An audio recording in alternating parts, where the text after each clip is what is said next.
حقاف کنان دا یو سړی و.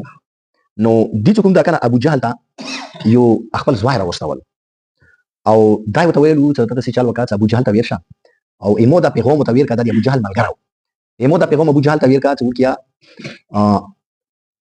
که تو ته د مو مدد ضرورت وي نو زه تو سره نغد تیار یم، تو سره به لاړ شم. او که ته یې چې نه کسان نور راوله نو زه خپل قوم قبیلې ته یم او زه خپلو رشته دارانو عزیزانو ته یم. زه چې کوم دا ډېر څه تو سره مدد کوم او د مسلمانو خلاف سره جنګېږم. نو ابوجهل ورته جواب کې دا ویلو چې داسې چل ده چې محمد صلی الله علیه وسلم دا یایي چې مو سره خدای سره او که چیرې دا جنګ مو خدای پاک سره وي نو که بیا تر سره ملګری شي یا که نه مو مسلمانانو ته بیا شکست نشو ورکولی، بیا تو ضرورت هسې نشته ده.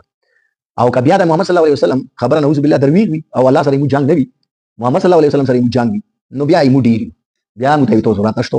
نو هغه ورته ویل چې تو پلور ته مو طرف نه شو شکریا دوکا او ته چې تو ډېره مهرباني وي تو ضرورت مو ته نشته ده.